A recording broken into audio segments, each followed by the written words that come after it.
wabarakatuh. Selamat siang teman-teman semua. Perkenalkan, saya Gita Haryani. Di kesempatan yang berbahagia ini, saya akan memaparkan materi mengenai pengenalan pajak untuk generasi milenial, khususnya para remaja. Sudah siap semuanya kan? Mari kita mulai.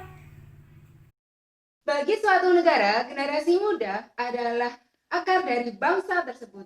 Pemuda adalah potensi yang sangat besar dan masih muda untuk dibentuk agar di masa depan mereka dapat menjadi perantara bangsa Indonesia menuju puncak kejayaannya. Nah, dari kalian ini apakah ada yang sudah tahu pengertian dari pajak? Pajak itu apa sih, teman-teman? Ya, benar sekali. Sebenarnya, dalam kehidupan kita sehari-hari, tanpa kita sadari, kita sudah membayar pajak loh teman-teman.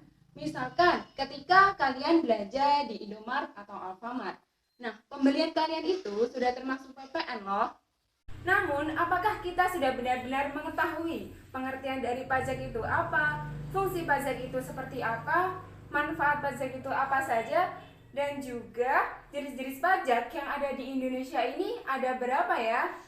Di kesempatan kita kali ini, kita akan bahas bersama-sama satu persatu. Pertama, kita akan membahas pengertian pajak. Pajak adalah kontribusi wajib kepada negara yang terutang oleh orang pribadi atau badan yang bersifat memaksa berdasarkan peraturan perundang-undangan dengan tidak mendapatkan imbalan secara langsung dan digunakan untuk keperluan negara bagi sebesar-besarnya kemakmuran rakyat. Pembayaran pajak merupakan perwujudan kewajiban dan peran serta wajib pajak untuk ikut secara langsung dan bersama-sama melaksanakan pembangunan negara dan pembangunan nasional. Kita tidak dapat memungkiri bahwa aspek ekonomi melekat dalam setiap proses perkembangan masyarakat.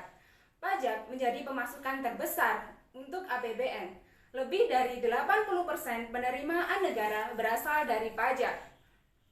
Hal ini membuktikan bahwa pajak sebagai sumber pembiayaan dalam berbagai bidang. Terkadang kita berpikir sebenarnya fungsi pajak itu apa? Dan mengapa kita harus membayar pajak? Jadi sebenarnya fungsi pajak itu ada 4 loh teman-teman. Dan yang pertama adalah fungsi budgeter.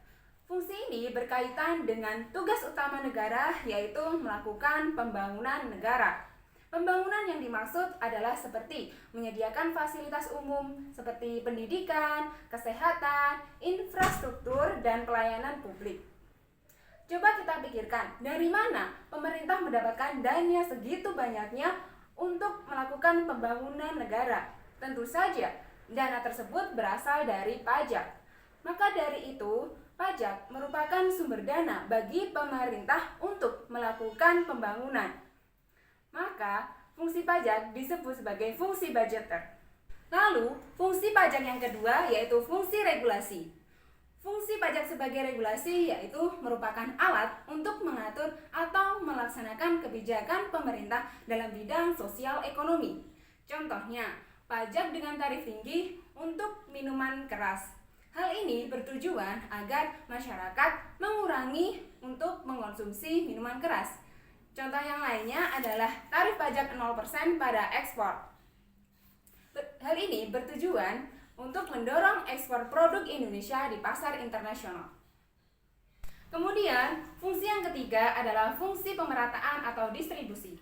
Fungsi distribusi ini bertujuan untuk membuat pendapatan masyarakat Indonesia merata. Dengan demikian, akan banyak tenaga kerja yang terserap sehingga pendapatan masyarakat Indonesia menjadi merata. Selain itu, pemerintah juga dapat menerapkan tarif pajak yang tinggi untuk barang-barang mewah. Jadi, tidak hanya menekankan hidup konsumtif, tetapi pajak juga dapat berfungsi sebagai redistribusi pendapatan. Kemudian, fungsi pajak yang terakhir yaitu fungsi stabilisasi, yaitu pajak mempunyai peranan penting dalam menentukan kestabilan ekonomi suatu negara. Misalkan, pajak dapat digunakan pemerintah untuk mengatasi inflasi atau deflasi. Pemerintah dapat mengeluarkan kebijakan yang berkaitan dengan perpajakan yang sesuai untuk mengatasi permasalahan yang ada. Selanjutnya, kita akan membahas mengenai manfaat pajak.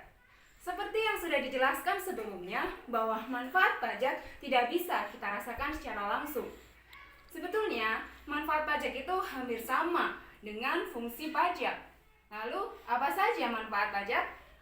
Yang pertama, manfaat pajak, masyarakat dapat fasilitas umum seperti kesehatan yang baik, transportasi yang memadai, perekonomian yang sehat, dan juga segala fasilitas yang dapat Indonesia berikan kepada rakyatnya.